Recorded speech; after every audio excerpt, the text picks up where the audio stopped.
ये कहानी कालू कौवे और रानी कौवे की है। वैसे कालू जी, बहुत दिनों से मैं अपने माँ के घर जाना चाहती थी। नहीं नहीं रानी, अगर तुम चली गई तो मेरा ध्यान कौन रखेगा। कुछ दिन आप अपना ख्याल खुद ही रख लेना। नहीं नहीं, आज मत जाओ, कभी और चली जाना।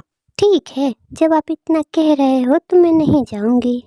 अभी उनकी बात चल ही रही थी, तभी वहां पर एक कौवी आती है और कालू कौवे को घूर घूर कर देखने लगती है। अरे भाई, तुम मुझे यूं घूर घूर कर क्यों देख रही हो बहन?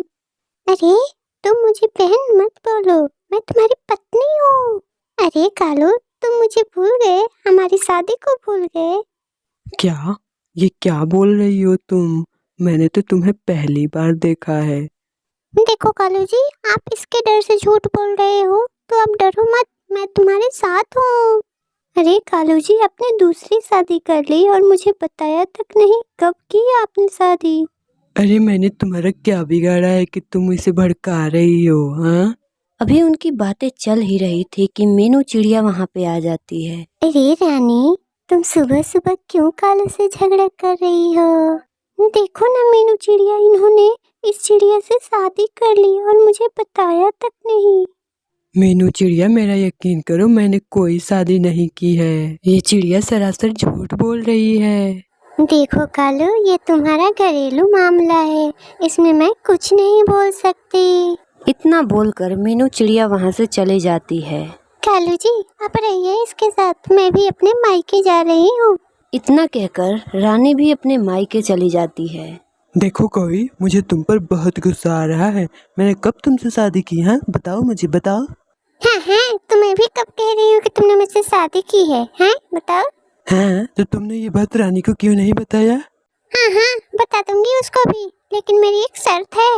मुझको 2 भोजन से भरी पोटलियाँ दे दो, मैं रानी को सब सच बता दूंगी। हा। पर मेरे पास तो इतना भोजन नहीं है, मैं कहाँ से दूँ? तुम्हारे पास कल तक का समय है, ठीक है बाय। इतना कहकर वो चली जाती है। ये मुसीबत कहाँ से आ गई? पर मुझे कैसे भी करके इसे दाना तो देना ही होगा, वरना रानी घर वापस नहीं आएगी। कालू बहुत भोजन ढूंढता है पर उसको एक भी दाना नहीं मिलता है। भोजन ढूंढता ढूंढता वो जंगल से बाहर चला जाता है। वो देखता है कि एक कौवा 2 पोटलियां लेकर एक घर में जा रहा था। कौवा वो पोटलियां चुराने का सोचता है। आज रात को ही मैं ये पोटलियाँ चुरा लूंगा। पति जी, आप आ गए। लगता है आपने आज बहुत मेहनत की है, तभी तो 2 पोटलियाँ लेकर आए हैं। हाँ, बहुत मेहनत की है मैंने, तभी तो 2 पोटलियाँ लेकर आ पाया हूँ। वैसे पति जी, मैंने कालू को अपनी झांसे में फंसाया है, कल 2 पोटलियाँ वो मुझे दे देगा। मैंने तुम्हें कितनी बार मना किया है कि ये सब मत करो, ये सब छोड़ दो, काम ये गलत है। पति जी, ये आखिरी बार है, सिर्फ आखिरी बार। ठीक है, फिर बाद में कभी ये गलत काम मत करना, ठीक है? जब रात होती है तो कालू चोरी करने के लिए निकल जाता है और चोरी छुपे वो 2 पोटलियां चुरा लेता है। अगली सुबह वो दोनों उठते हैं तो उनके घर वो पोटलियां नहीं होती हैं, तो वो परेशान हो जाते हैं।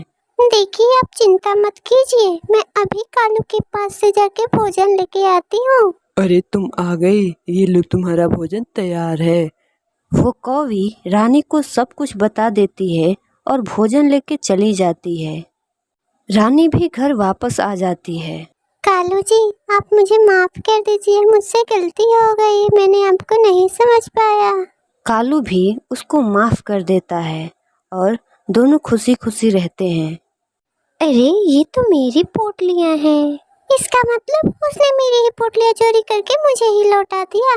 धोखेबाज कहीं का। इसमें धोखा कैसा? जैसी करनी वैसी भरनी।